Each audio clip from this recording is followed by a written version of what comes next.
नमस्कार बच्चों, आज का अपना लेक्चर नंबर 21 है। लेक्चर नंबर 20 में हमने इलस्ट्रेशन 5 तक सॉल्व किए थे और अभी हमने ये न्यू चैप्टर स्टार्ट किए है। आप लोग साथ के साथ इसको अच्छे से करते रहना, सारे इलस्ट्रेशंस हम कर लेंगे। अब है illustration number 6। A and B are partners sharing profits and losses in the ratio of 3:2। They agree to take C in to partnership for 1/3 share. अब वो सी को लेने के लिए रेडी हुए हैं, एग्री हुए हैं 1/3 शेयर के लिए। For this purpose goodwill is to be valued at 2 years purchase of the average profit of last 4 years which were as follows. Goodwill का जो मूल्यांकन करेंगे, मतलब ख्याति का जो मूल्यांकन करेंगे, वो लास्ट 4 years प्रॉफिट के एवरेज के बेस पर है और 2 years परचेज है। लास्ट 4 ईयर के प्रॉफिट हमें दिए हुए हैं 14 में, 15 में, 16 में, जबकि 17 में हमें 70,000 का लॉस दिया हुआ है। मतलब प्रॉफिट एंड लॉस अकाउंट से जब हम नेट प्रॉफिट नेट लॉस निकालते थे, नेट लॉस आया हुआ है हमारे पास 70,000। नेक्स्ट हमें दिया हुआ है कि on 1 April 2016 a motor bike costing ₹50,000 was purchased and debited to travelling expenses account on which depreciation is to be charged at the rate 20% per annum. Calculate the value of goodwill। ठीक है। अब 1 अप्रैल 2016 को हमारे पास year ending 31 मार्च 2017 तक हमारे पास profit दिए हुए थे। अब ये 1 अप्रैल 2016 को, मतलब लास्ट जो ईयर का प्रॉफिट दिया हुआ है, उसका सेशन ईयर जब स्टार्ट हुआ था उसमें एक मोटर बाइक परचेज की थी 50,000 की, जिसको गलती से डेबिट कर दिया ट्रैवलिंग एक्सपेंसेस अकाउंट। जबकि जो मोटर बाइक है वो क्या होता है, कैपिटल नेचर का एक्सपेंस होता है, और ट्रैवलिंग एक्सपेंसेस क्या होते हैं, हमारे रेवेन्यू नेचर के एक्सपेंसेस होते हैं। हमारे 2 टाइप्स के एक्सपेंसेस होते हैं। एक बार समझ लो पॉइंट होता क्या है, कैपिटल नेचर का एक्सपेंसेस और रेवेन्यू नेचर का। जो कैपिटल नेचर के एक्सपेंसेस होते हैं वो हम बैलेंस शीट में लिखते हैं, जैसे कोई भी बाइक खरीद ली, प्लांट खरीद लिया, एसेट्स होती है वो हमारी। और जो हमारे रेवेन्यू नेचर के एक्सपेंसेस होते हैं वो हम प्रॉफिट एंड लॉस अकाउंट में शो करते हैं। क्लियर। और सेकंड क्या होता है कि जो कैपिटल नेचर के एक्सपेंसेस होते हैं वो लॉन्ग टर्म के लिए एक्सपेंसेस होते हैं, जो रेवेन्यू नेचर के एक्सपेंसेस होते हैं वो हमारे शॉर्ट टर्म के लिए होते हैं। ठीक है, ये 2 मेन डिफरेंस थे, हमने +1 में पढ़ा था। अब इन्होंने क्या किया कि जो 50,000 का प्रॉफिट था ना, उसको बैलेंस शीट में लिखना था, परंतु इन्होंने लिख कहाँ दिया उसको, प्रॉफिट एंड लॉस अकाउंट की डेबिट साइड पर। अब ट्रैवलिंग एक्सपेंसेस डेबिट साइड पर जब लिख दिया तो प्रॉफिट्स क्या हो गए, कम हो गए ना। ट्रैवलिंग एक्सपेंसेस में प्रॉफिट क्या हो गए, वो कम हो गए। ठीक है। अब हमने उसी को रेक्टिफाई करना है ऑन विच डेप्रिसिएशन, और जिसके ऊपर डेप्रिसिएशन भी है 20% पर एनम। ईयर के स्टार्टिंग में ही हमने बाइक परचेज कर ली थी, ईयर एंड जो 31 मार्च 2017 है वहां तक का डेप्रिसिएशन कैलकुलेट करेंगे, उसका भी ट्रीटमेंट करेंगे। अब हम इसको कैसे सॉल्व करेंगे, एवरेज प्रॉफिट निकालना होगा सबसे पहले हमें।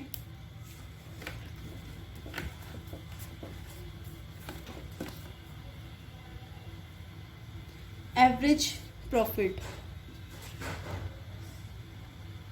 कैलकुलेशन ऑफ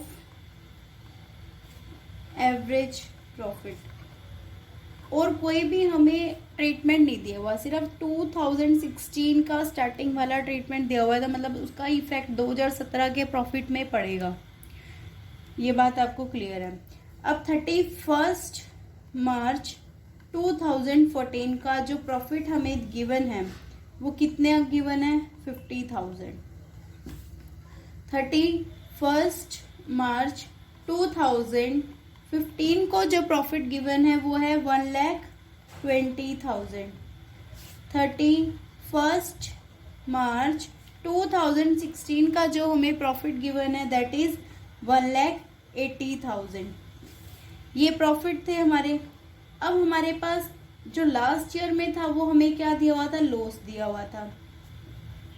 अब यहाँ पर हम लॉस हमें दिया हुआ था 70,000 का, पर यहाँ पर हम 70,000 तो नहीं लिख सकते, क्योंकि 70,000 का लॉस जो आया है, एक तो वहाँ पर रेक्टिफाई करनी है हमने मोटर बाइक की।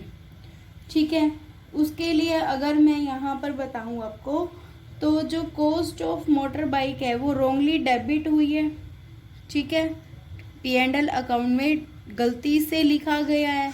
अब जब गलती से लिखा गया तो उसकी वजह से अगर यहाँ तो सपोज अगर प्रॉफिट होता तो प्रॉफिट कम हो जाता, ठीक है, प्रॉफिट कम हो जाता, क्यों? क्योंकि गलती से लिखा गया है। अब उस गलती को हमने सुधारना है। अब जबकि हमें क्वेश्चन में 70,000 का लॉस दिया हुआ है, अब यहाँ पर अगर मैं इसका फाइनल लॉस कैलकुलेट करूं, final loss will be for 2017 के लिए, तो कितना होगा? फाइनल लॉस विल बी कितना होगा? लॉस लेके चलते हैं एक बार, देखो 70,000 का लॉस है, इसको मैंने माइनस में लिख दिया। अब 50,000 की वजह से जो प्रॉफिट कम हो गया वापिस उसको क्या कर देंगे? ऐड कर देंगे। यहाँ पर प्लस 50,000 ऐड क्यों किया ये पॉइंट समझो, क्योंकि जो कैपिटल एक्सपेंडिचर था उसको हमने रेवेन्यू एक्सपेंडिचर ट्रीट कर लिया था। Capital expenditure treated as revenue expenditure, तो गलती से जब उसको हमने ट्रीट किया तो यहाँ पर हम प्लस करेंगे। ये चीज आपको ध्यान में रखना है, याद तो क्या है, समझना है ये चीज कि जब हम गलती से जो हमारा कैपिटल एक्सपेंडिचर को रेवेन्यू एक्सपेंडिचर में लिख लेते हैं तो वहां पर हमारा उस साल का प्रॉफिट या लॉस था तो वो बढ़ गया, लॉस बढ़ गया, उस लॉस को वापस हमने डाउन करना है तो हमने प्लस क्या कर दिया? 50,000। अब इस 50,000 के ऊपर डेप्रीसिएशन लगेगा। कितना रेट गिवन था हमारे पास? 20%। जब हम डेप्रीसिएशन को माइनस करेंगे 50,000 के ऊपर 20% लगाओ तो हमारा आ गया -10,000। -70,000 प्लस 50,000 -10,000, तो ये आ जाएगा हमारा -30,000। मतलब एक तरह से क्या है, ये लॉस आ गया, क्योंकि जो हमारा अकाउंट्स होता है उसमें माइनस का मतलब क्या है? लॉस है। तो यहाँ पर जो हमारा 30,000 आ जाएगा ये क्या हो गया? लॉस। और लॉस की अमाउंट को हम ब्रैकेट में भी लिखते हैं, इसको ये भी लिख सकते हो आप। तो अब टोटल प्रॉफिट कितना आ गया यहाँ से? यहाँ पर 50,000 प्लस 1,20,000 प्लस 1,80,000 माइनस 30,000, ये आ गया 3,20,000। एवरेज प्रॉफिट निकालना है हमने, ये वर्किंग नोट में था, ठीक है। अब हमें एवरेज प्रॉफिट निकालना है ना, 3,20,000 एवरेज प्रॉफिट 3,20,000 कितने सालों का है? 4 ईयर का है, तो ये आ जाएगा 80,000 प्रॉफिट आ गया। अब गुडविल हमारा क्या था? गुडविल का फॉर्मूला क्या था? Average profit multiply by number of years purchase. 80,000 multiply by 2, 1,60,000, ठीक है। मेन पॉइंट यही था कि जब कैपिटल एक्सपेंडिचर को रेवेन्यू एक्सपेंडिचर ट्रीट कर लेते हैं तो वहां पर क्या होता है? उस साल का प्रॉफिट कम हो जाता है, उस साल का प्रॉफिट कम हो जाता है। अगर लॉस दिया हुआ है हमें तो लॉस बढ़ जाता है, उस बढ़े हुए लॉस को हमने क्या करना था? यहाँ पर कम करना था, ठीक है। ये तो हो गई इलस्ट्रेशन नंबर 21। अब हम आगे न्यू हमारा मेथड स्टार्ट हो रहा है, weighted average profit method. Weighted average profit method में सिंपल एवरेज प्रॉफिट की मेथड की तरह ही होता है, पर यहाँ पर हमें क्या होता है, जैसे हमारे पास ईयर अलग अलग होते हैं, उनका हमें वेट गिवन होता है, उनका एक नंबर गिवन होता है। उन प्रॉफिट्स को जो डिफरेंट ईयर्स के प्रॉफिट होते हैं उनको वेट दे देते हैं, वेट विल बी असाइन। जैसे 2014 का 1 दे दिया, 15 का 2 दे दिया, 2016 का 3 दे दिया, ये वेट असाइन कर दिए हर साल के प्रॉफिट को। 2014 का जितना भी प्रॉफिट होगा उसका वेट दे दिया 1, ठीक है, 15 को दे दिया 2। अब यहाँ पर सपोज 2014 का प्रॉफिट अगर 50,000 है तो 50,000 मल्टीप्लाई बाय 1, यहाँ पर 60,000 है तो 60,000 मल्टीप्लाई बाय 2, यहाँ पे 65,000 है तो 65,000 मल्टीप्लाई बाय 3, यहाँ पर 70,000 है तो 70,000 मल्टीप्लाई बाय 4। फिर जो मल्टीप्लाई करके जितना भी टोटल प्रॉफिट आएगा वो क्या हो जाएगा हमारा total of products of profit. वो क्या आ जाएगा total of products of profit. उनको फिर डिवाइड बाय किससे करेंगे 1 + 2 + 3 + 4। ये भी मैं आपको सम करवा देती हूँ, उससे आपको क्लियर हो जाएगा। बस आप एक बार फॉर्मूला देख लो। वेटेड एवरेज प्रॉफिट का फॉर्मूला क्या है, total of products of profit, total of products of profit divide by total of weights. Goodwill कैसे निकालेंगे, weighted average profit multiply by number of years purchase. यहाँ पर सिर्फ जैसे एवरेज प्रॉफिट आता था सिंपल, अब एवरेज प्रॉफिट की जगह क्या आ जाएगा वेटेड एवरेज। और वेटेड एवरेज कैसे निकालेंगे, total of products of profit divide by total of weights. यहाँ पर आपको एक इलस्ट्रेशन के थ्रू समझा देती हूँ मैं आपको। जैसे यहाँ पर हमारे पास सपोज लास्ट 5 ईयर के प्रॉफिट्स हमें गिवन है। लास्ट 5 ईयर के प्रॉफिट अगर हमें गिवन है, जैसे 2011, 2012, 2013, 2014, 2015, ठीक है। हमें प्रॉफिट्स कितने कितने गिवन है, 43,000 गिवन है 11 का, और 2012 का है 50,000, और 2013 का हमें प्रॉफिट गिवन है 52,000, 2014 का प्रॉफिट गिवन है 65,000, 2015 का हमें प्रॉफिट गिवन है 85,000।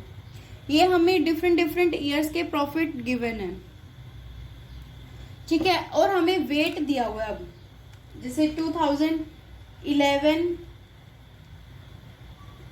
12, 13, 14 एंड 2015, यहाँ पर अलग अलग हमें यहाँ पर वेट भी गिवन है 1, 2, 3, 4 and 5।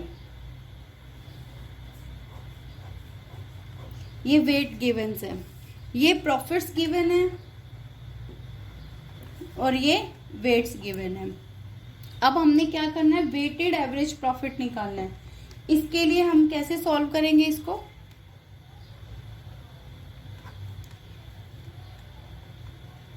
Year ended on 31st मार्च 2011। यहाँ पर हम लिखेंगे, एक कॉलम बनाएंगे प्रॉफिट्स का, एक यहाँ बनाएंगे वेट का, यहाँ लिखेंगे प्रोडक्ट्स, मतलब जो इनको मल्टीप्लाई करके आएगा। क्लियर। 2011 का प्रॉफिट हमें कितना गिवन है 43,000, उसका वेट गिवन है 1। 2012 का प्रॉफिट गिवन है 50,000, उसका वेट गिवन है 2। 2013 का प्रॉफिट गिवन है हमें 52,000, वेट है 3। 2014 का प्रॉफिट है 65,000, वेट गिवन है 4। 2015 का प्रॉफिट गिवन है 85,000 और प्रॉफिट गिवन, इसका वेट हमें गिवन है 5। अब हम पहले प्रोडक्ट्स निकालेंगे। 43,000 मल्टीप्लाई बाय 1, 43,000 मल्टीप्लाई बाय 1 कितना हो गया 43,000। 50,000 मल्टीप्लाई बाय 2 1 लाख। ये ऐसे हम मल्टीप्लाई कर लेंगे, इसको इससे मल्टीप्लाई, इसको इससे मल्टीप्लाई, और फिर इसको इससे मल्टीप्लाई। 1 लाख एंड 1 लाख 56,000, 2 लाख 60,000, 4 लाख 25,000। यहाँ पर टोटल प्रॉफिट्स निकाले अगर हम, तो कितना आ रहा है 9 lakh 84,000।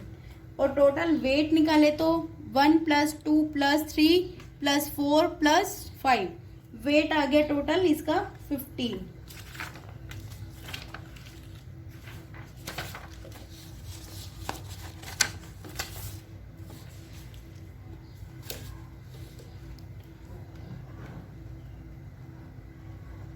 Weighted average profit 9,84,000 divide by 15 कितना आ गया 65,600। ये आ गया ना। इसको डिवाइड बाय प्रोडक्ट्स को डिवाइड बाय टोटल वेट से हमने क्या कर दिया, डिवाइड कर दिया, तो आ गया 65,600। अब गुडविल का अगर हम फॉर्मूला देखें तो क्या था, weighted average profit multiply by number of years purchase. Number of years purchase हमें दिया हुआ था 2 ईयर्स का, 65,600 मल्टीप्लाई बाय 2, 1,31,200। ये हमारा क्या आ जाएगा, आंसर आ जाएगा। ठीक है, ऐसे ही हमारा इलस्ट्रेशन नंबर क्या होगा, 8 होगा। इलस्ट्रेशन नंबर 8 देख लो, फिर उसके बाद न्यू टॉपिक स्टार्ट हो जाएगा।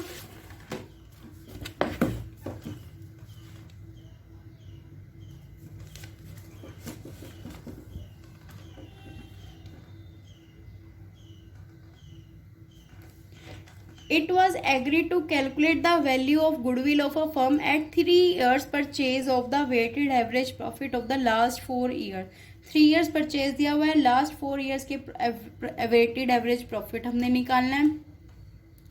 appropriate weight हमें given है 1, 2, 3 and 4। profit given है 20,200, 24,800, 20,000, 30,000।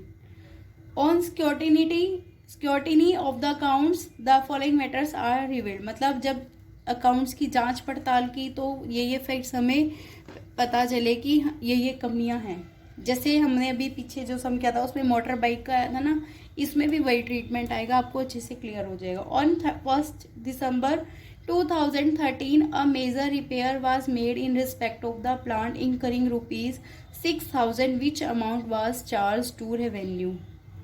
ये वही बात आ गई ना कि 1 दिसंबर 2013 को प्लांट लिया था, प्लांट जब लिया तो कैपिटल नेचर का एक्सपेंस हुआ, जबकि उसको ट्रीट कर दिया रेवेन्यू में।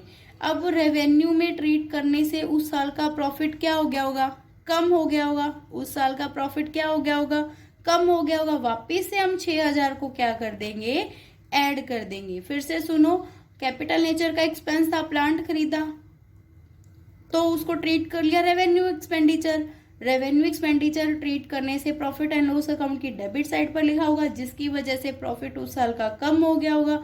अब वापिस से हम इसको ठीक करने के लिए 6,000 को 2013 का जो प्रॉफिट होएगा उसमें वापिस से क्या कर देंगे, 1 दिसंबर 2013 को है ना, तो फिर हम इसको 2014 के जो प्रॉफिट होएगा, क्योंकि ईयर एंड कब हो रहा है 31 मार्च ना, तो ईयर एंड इसका कब होएगा 31 मार्च 2014।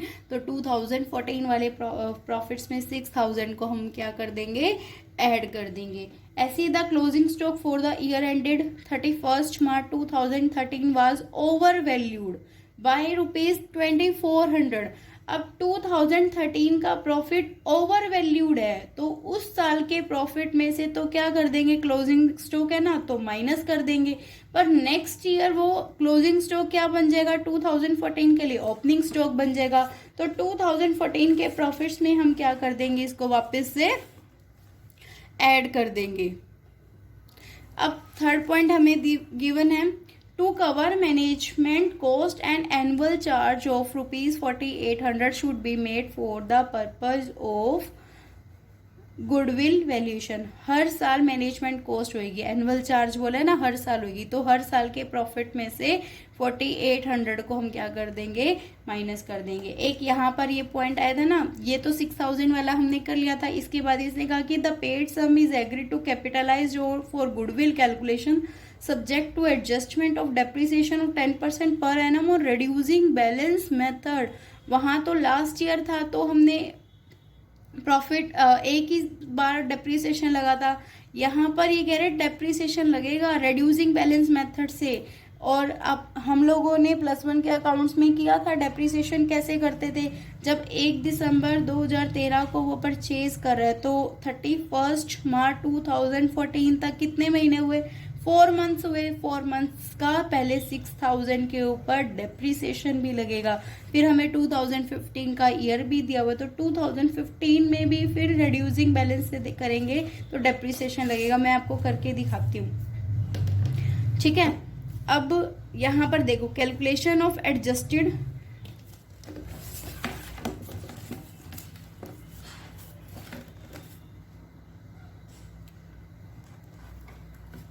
सॉल्यूशन, इलस्ट्रेशन नंबर कौन सा था हमारा, 8 था।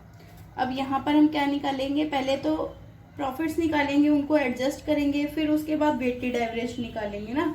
तो calculation of adjusted profit,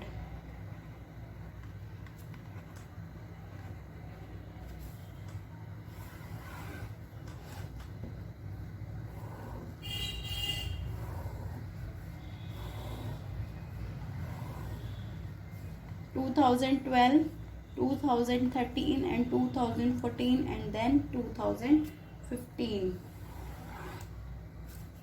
profits हमें गिवन है, 2012 का 20,200, 24,800, 20,000 एंड यहाँ पर 30,000, ठीक है।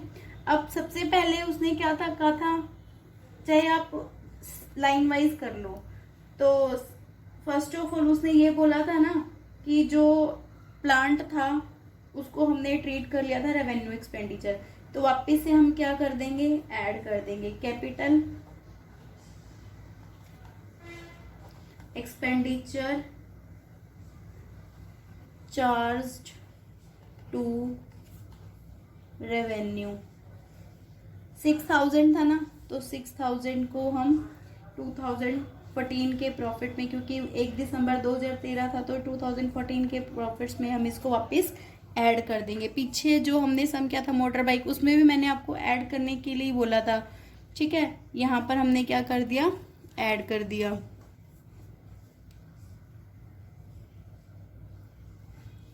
अब 6,000 को ऐड कर दिया। अब इसका डेप्रिसिएशन का अमाउंट था, डेप्रिसिएशन जो फर्स्ट ईयर में यहाँ पर 2014 में जो डेप्रिसिएशन लगेगा, लेस कर देते हैं यहाँ पर डेप्रिसिएशन, यहाँ पर जो डेप्रिसिएशन माइनस करेंगे तो 6,000 के यहाँ वर्किंग नोट में देखो, यहाँ बना लेते हैं,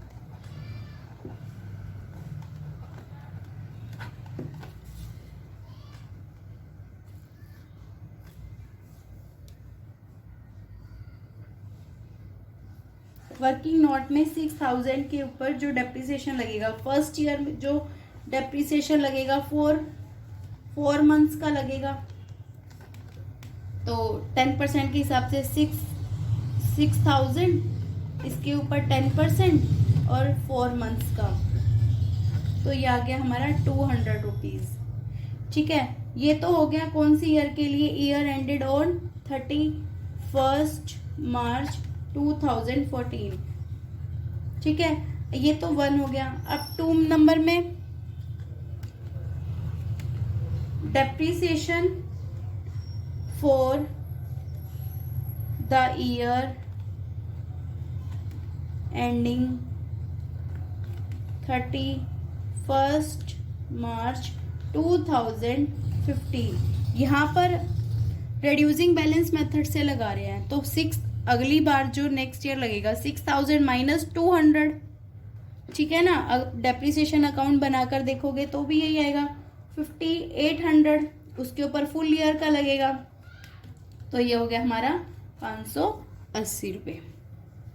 तो हम डेप्रिसिएशन को जब हम माइनस करेंगे तो यहाँ पर तो कितना माइनस करेंगे 200, और यहाँ पर कितना करेंगे 580। और एक फिर नेक्स्ट पॉइंट में क्या था, क्लोजिंग स्टॉक का। क्लोजिंग स्टॉक ओवर वैल्यूशन था, तो ओवर वैल्यूशन था वो किसके लिए था, 2013 के लिए था। Over valuation of closing stock 2013 के लिए था, 2400 को यहाँ माइनस किया, और यही क्या हो जाएगा over valuation of opening stock, next year के लिए क्या बन जाएगा, ये ओपनिंग स्टॉक बन जाएगा। तो वहां पर क्या हो जाएगा, इसको ऐड कर देंगे, यहां पर इसको ऐड कर देंगे।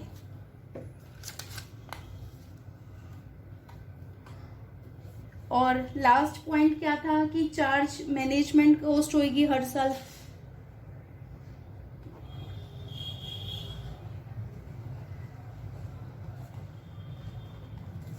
हर साल management cost 4800 and annual charge बोला था इसने। आप लोग यहाँ पर ऐसे भी कर सकते हो कि जैसे यहाँ पर फर्स्ट ट्रीट किया तो इसको यहाँ पर अमाउंट निकाल लो, यहाँ पर सेम सेम रहेगी, फिर दोबारा माइनस करके फिर माइनस करते चलो साथ साथ, वो भी कर सकते हो, या फिर डायरेक्ट ऐसे भी कर सकते हो। अब यहाँ पर टोटल जब एडजस्टेड प्रॉफिट आएंगे वो कितने आएंगे,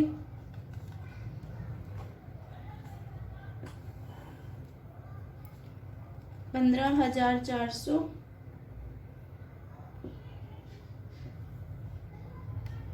17,600, 23,400, 24,620। उसके बाद क्या करोगे, यहाँ पर इनका एडजस्टेड प्रॉफिट आ गया, उसके बाद यहाँ पर क्या वेट्स हो जाएंगे, इसका वेट 1, 2, 3 एंड 4, प्रोडक्ट्स निकाल लो। डायरेक्ट मैं करके दिखा रही हूँ, आप अपनी बुक में देख लेना इलस्ट्रेशन में कैसे किया हुआ है। अब इसको यहाँ से मल्टीप्लाई कर देंगे, इसको यहाँ से मल्टीप्लाई कर देंगे, इसको यहाँ से और ये यहाँ से, कितना आ गया ये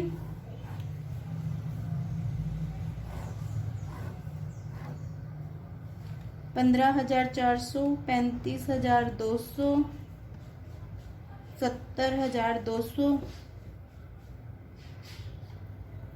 98,480। टोटल प्रोडक्ट्स कितने आ जाएंगे यहाँ पे,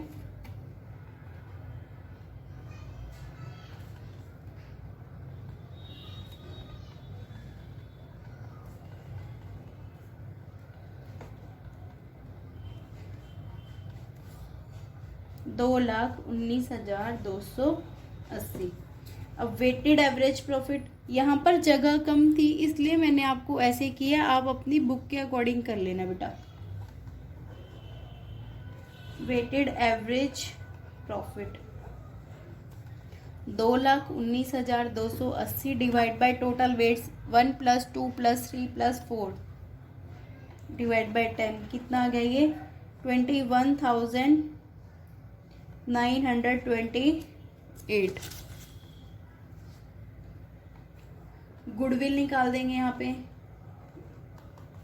21,928 weighted average profit multiply by number of years purchase, that is given is 3 and answer is 65,784। ये आपका आंसर आ गया।